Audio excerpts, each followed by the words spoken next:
What's going on, pop lovers and collectors? Lonster da Monster back with another episode of Lonster's Pop-Up Session. Been a while. Yeah. Been a month or so. He's back. He's not going to let me introduce him. I am the one and only Dhero Red Magma. And he didn't let me introduce him. Yeah, I figured let's keep that trend going. Jesus. No cooperation. No cooperation. Comment below, do we have him back? I don't know. Maybe, he seems very combative. I'm not combative. And aggressive. Oh. Because of what we're doing today. That's right. We're talking about probably one of the biggest, I can't even say it's a franchise. It's more like a pop culture phenomenon. Pokemon! Yeah. This game or series, whatever you want to call it, is probably the biggest explosion ever. Pokemon has been a huge part of my life and many others. Whether you've originally started in the game or you picked it up or you watched the TV show, it's just a huge thing that everyone loves and adores. So it makes sense why, teaming up with the Pokemon Company, they would make Funko Pops of them. I never understood the game. Really? You know, the cards and everything like that. Yeah, I never understood it. I tried, I remember a long time ago, you guys gave me the Game Boy to try a Pokemon game. Pokemon. Yeah, I think it was Blue we had. Yeah, something like that. And I did not know what it was from throwing balls and battling. It's like, yeah. It just was illogical to me.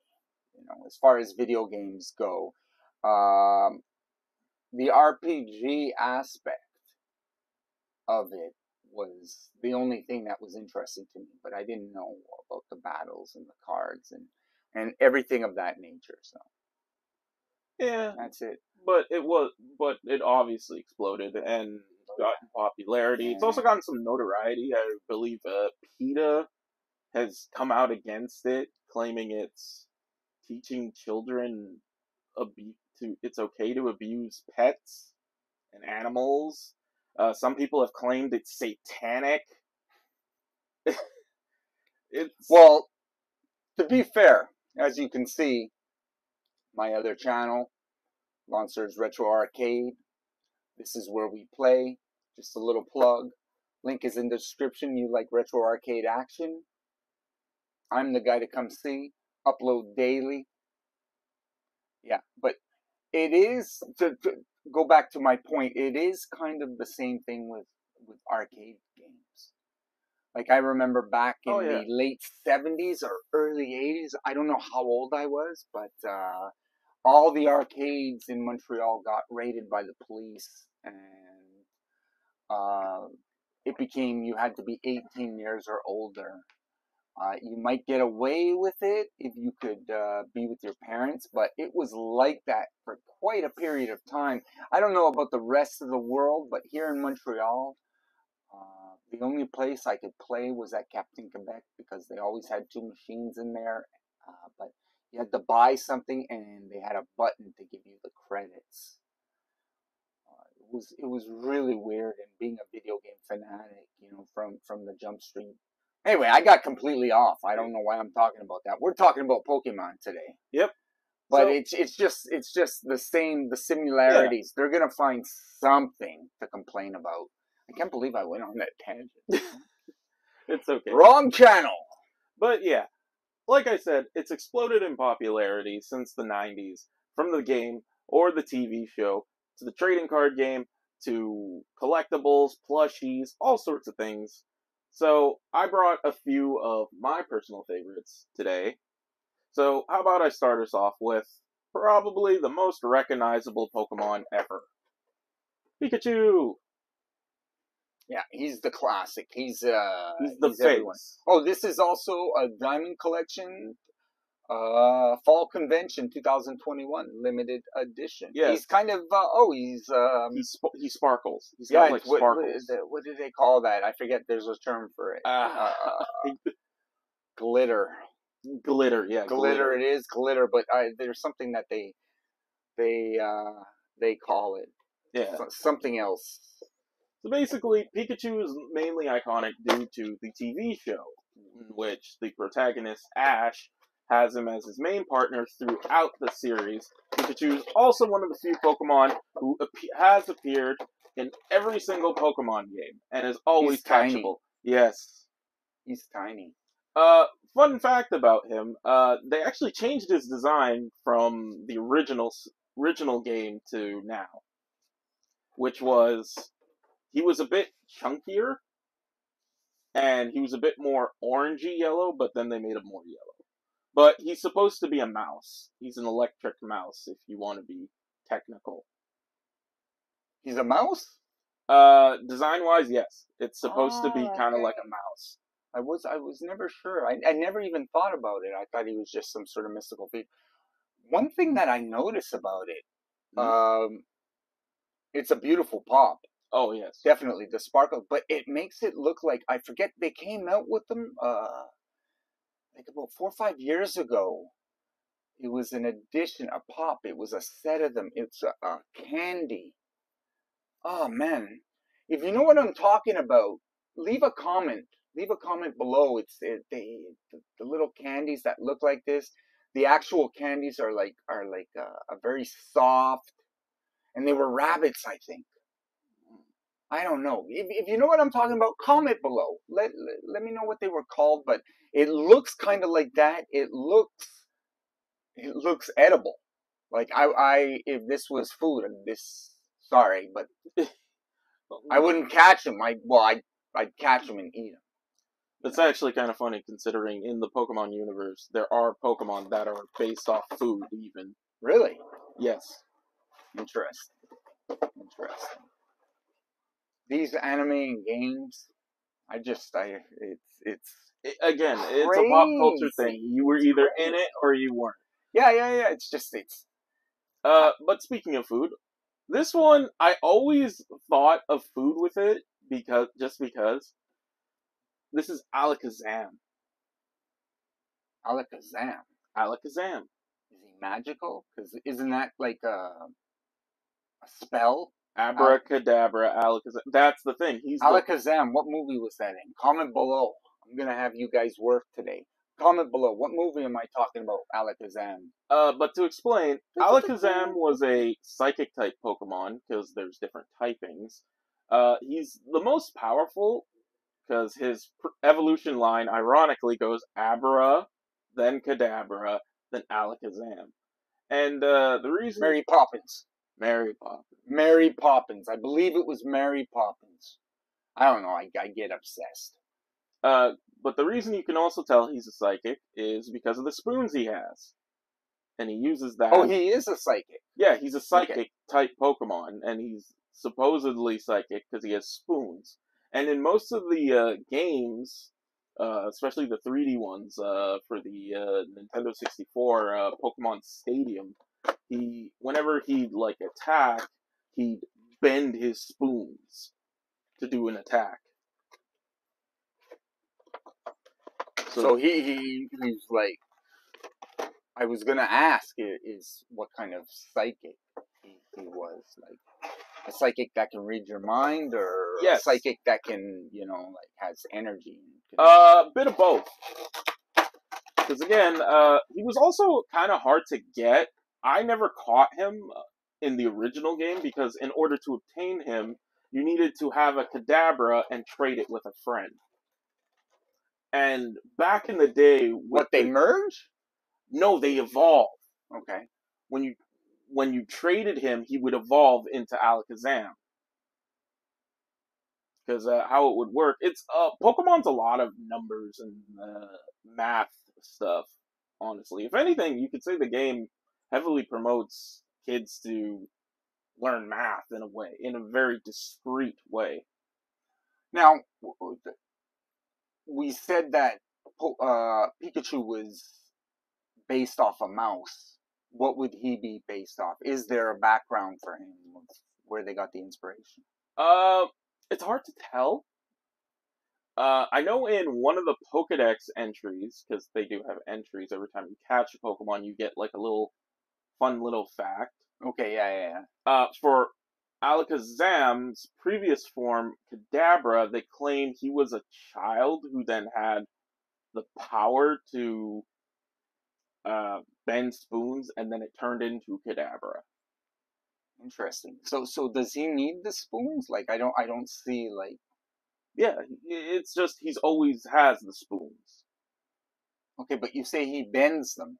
Yeah, because in some of the 3D games, when he would do like an attack like Psychic, he would stick his hands out and he would shake them and the spoons would bend. Oh, so it would be kind of like a sign he's attacking. Or his focus. Yeah, his focus. Focus. Okay. Next up, we're gonna delve into the legendary Pokemon, because in the Pokemon game, one of the main goals is you want to catch the legendary Pokemon, which there's only one of. So this one is number 150 in the Pokedex. Mew. How many are in the Pokedex? That depends. Depends on what? Which game are we talking about? Pokemon. Yes, but which generation? I'm talking total. Oh, over 1,000, I think. Wow. And how many was it at the very beginning? 151. They started with that many? 151 Pokemon in the beginning, and then as it got to 1,000. Wow. So this is number 151, Mew. This Pokemon is described as the DNA Pokemon. Originally, they tried to base its design off an embryo, but it didn't look good, so they made it more cat-like. So, yeah, it does. It does. You can tell with the feet, the tail, very feline. Mew's story is Mew has the DNA of every single Pokemon ever created in it from its origin. And it has the unique speciality of being able to learn every single move in the game. So you can teach it any move you want. It has no restrictions. Mew is a psychic type, and there was so much lore around Mew, and they made the first Pokemon movie was based on Mew, too. Mewtwo? No, Mew. Isn't there a Mewtwo? Okay, sorry. We're gonna get sorry, there. I do know about Pokemon. I used to work for GameStop for a very long time, so I know all about Pokemon, especially the Pops. I never collected them because I didn't really understand. But Mew is also special because there were so many myths of people trying to get Mew, but it was what we call an event exclusive, meaning you had to have like a special code to get it. There was all sorts of rumors of you need to use strength on this random truck near the boat, and Mew would appear. In Pokemon Yellow, I believe, you could glitch the game to spawn Mew and catch it very early on, but other than that, they recently, in the current generation of Pokemon Scarlet and Violet, did an event with Mew where they gave out a free Mew. So now everyone officially has a Mew. If you play Scarlet and Violet. Interesting. I kind of spoiled something, I think. So let's get on to it. You kind of did. For the final one, we have number 151, Mewtwo. I don't get to see his pops that when he brings over his collection. Yeah. So that you're getting the actual, like, what I think he's a big guy, eh? Compared to the ones you brought, the other ones. Well, if I were to say in size, both Mew and Pikachu would be about like the size of, say, a pet cat or dog. Mm-hmm. Alakazam would be the size of maybe a teenager. Mewtwo's about the size of a full-grown adult. Interesting. So, the story behind Mewtwo is kind of sad, ironically. Mewtwo is a genetic clone of Mew, hence the name Mewtwo. In the movie, because that's where they explain most of the origins, the evil Team Rocket attempted to create a clone of Mew. Yeah, he's really big. Yeah. Holy cow. attempted to create a psychic clone of Mew, but more powerful. However, Mewtwo was also sentient. He's one of the few Pokemon that can speak to people without, because in Pokemon, when they speak, they mostly do like say their name, like Mew. Mew would say Mew, Mew, Mew, Mew, Mew, Mew. Mewtwo actually talks with words, and when he learned he was created as like this by this malicious evil organization, he rebelled against them and sought to kind of destroy humanity, like detesting them, thinking they're inferior for creating him, and his sole purpose being this fake copy.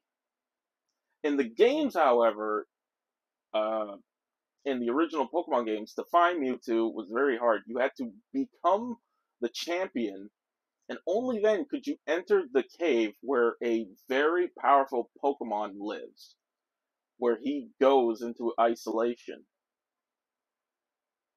But as I said, he is a clone of Mew, so he does have a few cat-like features, and he is kind of a beloved Pokemon overall. He's the original badass Pokemon, if anything. He reminds me of, what's his name? The guy who says monkey all the time. Frieza. Frieza. He reminds me of kind of him. Just how he looks and stuff like that, and how you described it. Just a little bit. The first thing I was thinking of is Frieza, especially since he talks. And most of the Pokemon don't actually have conversations. Unless, of course, it's the end of a movie. And he decides to speak for the first time. Yeah. It's actually funny because in one of the newer Pokemon movies, they then have finally explained that them saying their thing is actually their own language. They actually do speak that only they could understand. And didn't it upset a lot of people? Yes. I was actually at the premiere to the first movie, but I was a baby at the time, and DZ was there too. Mm-hmm. He was glued to it, from what I said, and yeah, but I'm talking about the last Pokemon movie that came out. Which one? A couple of years ago. The one where Pikachu says he doesn't want to go back into the ball. I think you were talking about the Detective Pikachu movie. The live action one with Ryan Reynolds? No. It's a Pokemon movie with where they're gonna put him back. Like it's the end, and Ash has him, and he says to Ash, he speaks for the first time, and says to Ash, "I don't want to go back into the ball." I've never seen this or heard of it. Oh, really? Tell me I'm right. Tell me I'm right. Comment below. More work for you. I know I'm right. We could find out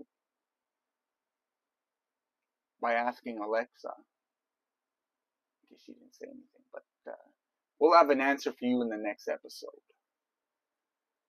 As always, I want to thank you for stopping by, joining us. Dhero loves showing off his collection, and I love giving him the platform. Don't forget to look for him on YouTube. Yep, I don't stream anymore, but I will try and get back into streaming over at Games and Bros. Yeah, that's him and his brother DZ's channel. They haven't really uploaded in a long time, but I thought I'd shout them out. Well, you know, life gets busy sometimes. Yeah, I know. Life is hard. Anyways, guys, thanks for stopping by. Keep collecting and keep having fun. Have a great day. We'll see you later.